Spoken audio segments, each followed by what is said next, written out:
नमस्कार, मैं हूं आपके साथ इश्तियाक अहमद और आप देख रहे हैं आर्य न्यूज। गृह मंत्री अमित शाह कल्याण सिंह के अंतिम दर्शन के लिए अतरौली पहुंचे। उन्होंने पूर्व मुख्यमंत्री को श्रद्धांजलि दी और गृह मंत्री अमित शाह ने कहा कि कल्याण सिंह का निधन बीजेपी के लिए बहुत बड़ी क्षति है। उनके जाने के साथ ही बीजेपी ने अपना एक दिग्गज और हमेशा संघर्ष रहने वाला नेता खो दिया। देश भर और खासकर यूपी के पिछड़ों ने अपना एक चिंतक गंवाया है और राम जन्मभूमि आंदोलन के कल्याण सिंह बड़े नेता रहे। इस आंदोलन के लिए उन्होंने सत्ता का त्याग करने में जरा भी सोचा नहीं और राम जन्मभूमि के शिलान्यास पर मेरी कल्याण सिंह जी से बात भी हुई थी और वो बड़े खुश होकर कह रहे थे कि मेरे जीवन का लक्ष्य पूरा हुआ।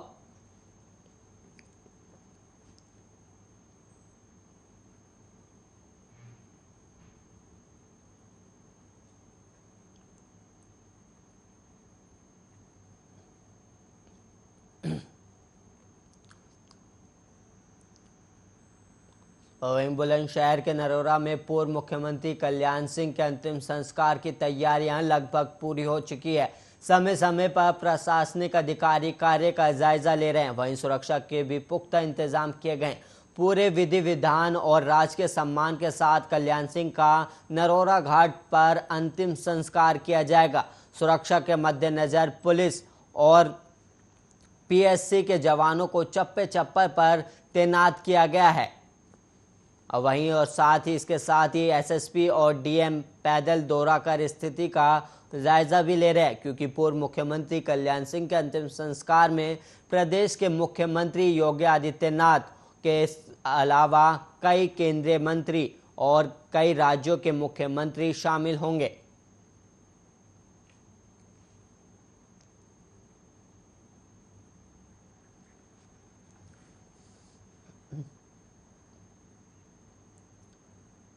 और वहीं मध्य प्रदेश के मुख्यमंत्री शिवराज सिंह चौहान ने कहा कि कल्याण सिंह एक व्यक्ति नहीं बल्कि एक संस्था का एक आंदोलन थे। बचपन से उनके दिल और दिमाग में गरीब, किसान, पिछड़े और शोषितों के कल्याण की कोशिश थी और उन्होंने देश के किसानों के लिए पहली बार अधिकार पत्र बनाया था और एक तरफ से क्रांति का शंखनाद किया था। अयोध्या में राम जन्मभूमि पर भव्य मंदिर का निर्माण उनका संकल्प था। ये संकल्प उनके बिना पूरा नहीं हो सकता था। शिलान्यास के दिन उन्होंने संतोष के साथ कहा था कि मेरे जीवन का लक्ष्य पूरा हो गया है।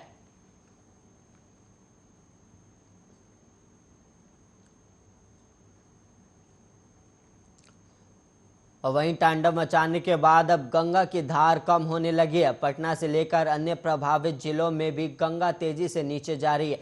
इसके बाद भी भागलपुर सहित अन्य जिलों में गंगा का जल स्तर अभी भी खतरे के निशान से पार है। हालांकि इसमें कमी देखी जा रही है। और वहीं आपको बता दें कि पटना में गंगा का पानी कम होने से लोगों को राहत महसूस हो रही है और बाढ़ से डूबे इलाकों में अब फिर से नई सुबह दिख रही है।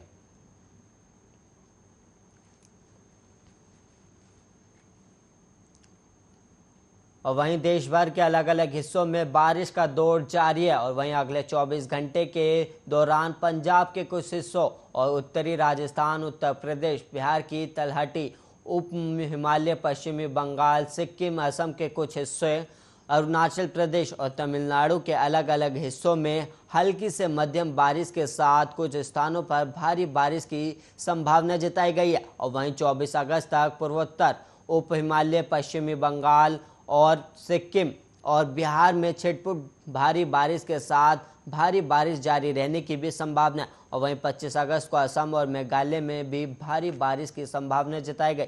यूपी में सक्रिय हुए मानसून के पिछले 24 घंटे के दौरान राज्य के पश्चिमी हिस्सों के अनेक इलाकों को भिगोया। और वहीं पूर्वी उत्तर प्रदेश में अगले 2 दिनों तक बारिश होने की संभावना जताई गई है।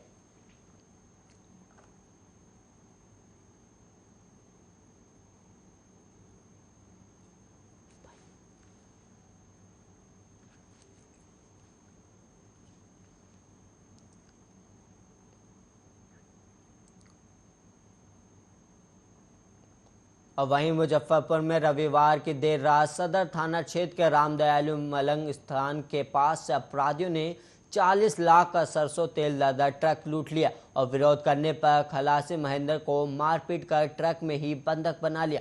इसके बाद अचेत हालात में उसे चलती ट्रक से मनियारी इलाके में हाईवे किनारे फेंक दिया गया और वहीं ट्रक को लेकर अपराधी फरार हो गए और समस्तीपुर की तरफ भाग निकले।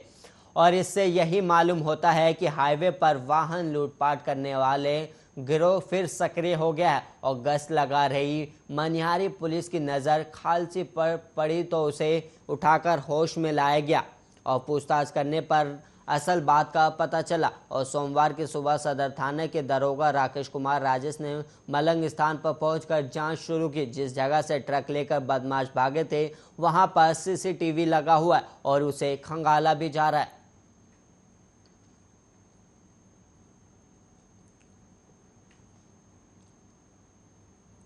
वहीं उत्तराखंड के पौड़ी जिले में गुलदार का आतंक देखने को मिल रहा है। पोखड़ा क्षेत्र के बाद अब चौबट खाल इलाके में भी गुलदार ने ग्रामीणों की नींद उड़ा दी है।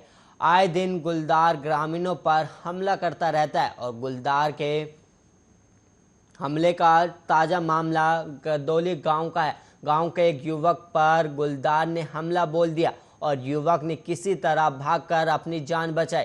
हालांकि गुलदार के हमले में युवक पूरी तरह घायल हो गया है और उसके शरीर पर जख्म के निशान भी है। और वहीं गुलदार की सक्रियता से ग्रामीणों में डर का माहौल बना हुआ है। गुलदार का खौफ इतना है कि शाम ढलते ही ग्रामीण घरों में दुपक रहते हैं। और वहीं गुलदार के भय के कारण पशु चारकों ने भी जंगल से पशुओं के लिए चारा लाना बंद कर दिया। क्षेत्रीय जनता की माने तो गुलदार के हमले होने के बाद भी क्षेत्रीय जनप्रतिनिधि उनका हाल जानने तक नहीं आते हैं और इसके साथ ही प्रशासन पर भी ग्रामीणों ने उनके क्षेत्र की उपेक्षा का आरोप लगाया है।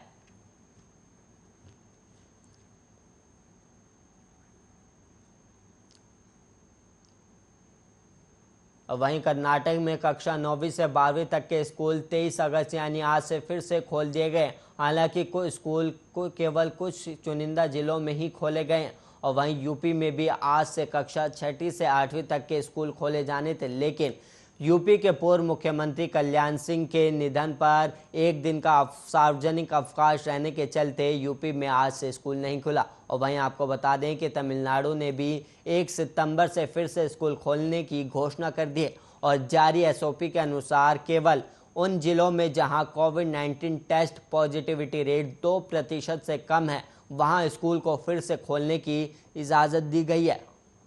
और वहीं स्कूल परिसर में आने वाले सभी छात्रों, स्टाफ और अभिभावकों के लिए एसओपी में बताए गए दिशा निर्देशों का पालन करना अनिवार्य कर दिया गया है।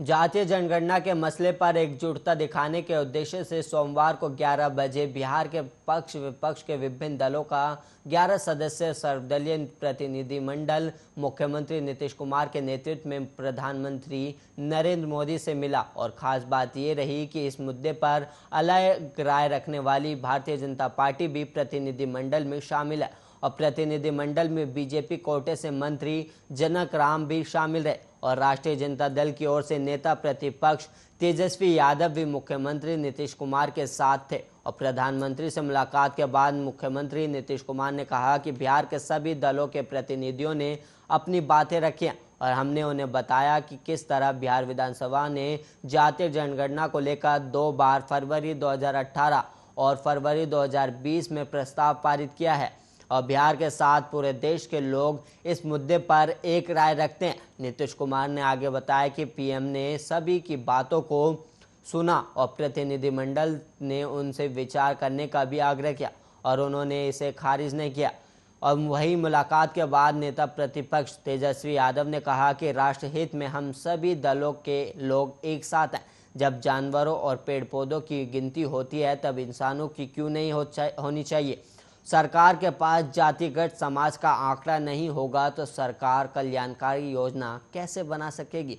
और तेजस्वी ने आगे कहा कि बिहार के प्रतिनिधिमंडल ने केवल बिहार ही नहीं बल्कि पूरे देश में जातीय जनगणना को लेकर मुलाकात की है और अब प्रधानमंत्री के फैसले का इंतजार है।